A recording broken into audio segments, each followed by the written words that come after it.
Pradesh Samajwadi Party Supremo, making the point that parties which don't have a strong digital infrastructure will be handicapped versus those that do, because now you're down to virtual rallies. This is a game the BJP has perfected because they keep doing this at the Prime Ministerial level, at the level of their local karyakartas.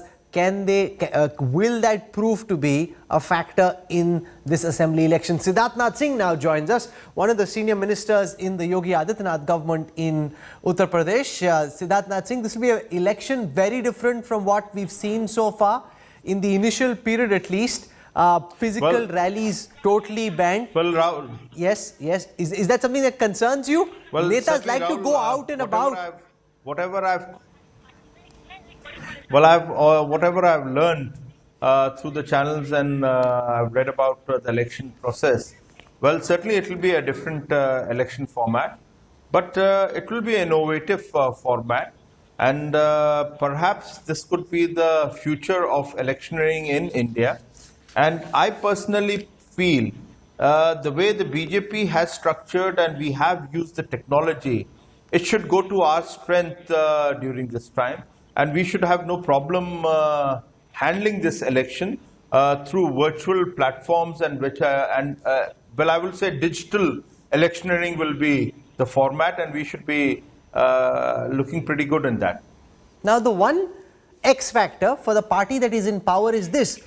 The BJP especially likes to be out and about, mobilizing their voter, because they think that once you're in power, your voter, your karyakarta feels a little disconnected, and therefore getting him out to a rally, getting him out to a roadshow is a short way of connecting him with the party again. Now that is barred, and in 4 out of the 5 states is the BJP that's in power, do you think that could really be an X factor in this election? Your ability to enthuse and motivate your own voter in the absence of a physical connect?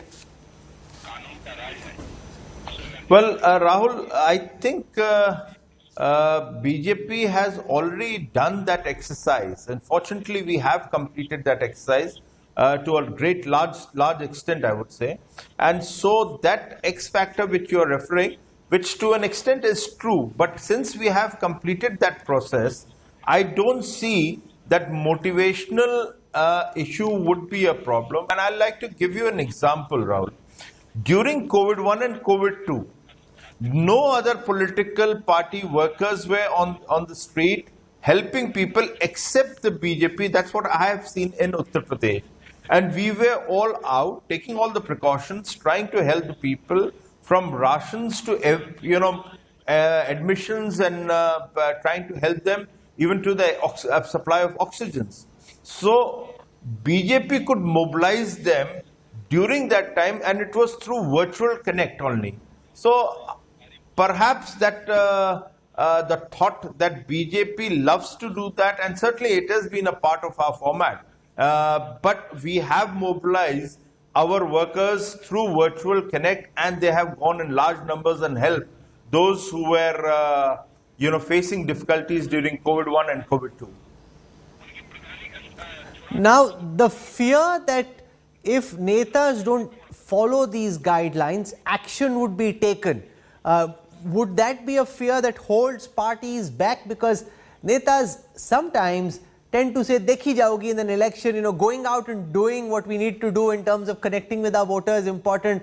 Dekhenge EC kya bolta hai, we'll deal with it later. It happens very often in the heat and dust of campaigning. Will there be a real fear of the danda of the EC this time, Siddharth?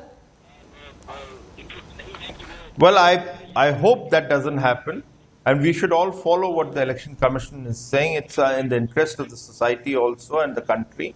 But at the same time, Election Commission does have enough teeth to enforce the law of the land, and then they should use that and exercise that so that discipline is maintained and we follow the rules set by the Election Commission. Criminal candidates will have to put out advertisements on TV and in newspapers explaining why they have criminal antecedents against them, and parties will have to explain why they've given tickets to these criminal candidates. Would that shame our parties in not giving tickets to tainted candidates, Mr. Singh? I think it's a good process. It's a cleaning up process of the system, and this would help certainly in electing those who have a good track record, and perhaps it had to happen, and for a very long time it had not happened, and now the process is on. So one should all welcome it, and as BJP member and BJP party, I particularly see this is something which was required, and we welcome to begin with in UP, which was highly required in UP. The one piece of election trivia that goes against your party is that not since 1989 has any party in Uttar Pradesh come back to power. So the BJP and Yogi Adityanath will be facing this electoral jinx. No chief minister used to go to Noida. He went there.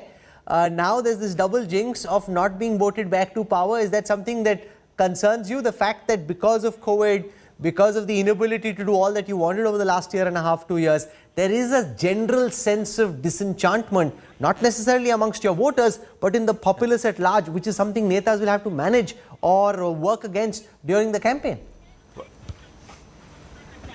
Well, we have an art of defeating the myth. So I'm sure we will defeat the myth, and we as party and as a worker and a minister of Yogi Adityanath ji, we are proud that we did. Our chief minister went to Noida, and certainly it will be a historical repeat of BJP's performance, what we did in 2017. Same would be repeated in 2022 also. You have to rush. I won't hold you back any longer. You'll have an important role to play over the next several weeks. Siddharth Nath Singh for joining us with your first thoughts on the poll schedule. Thank you very much, Rahul. Lovely. Thank you very much, and wish you all the very best.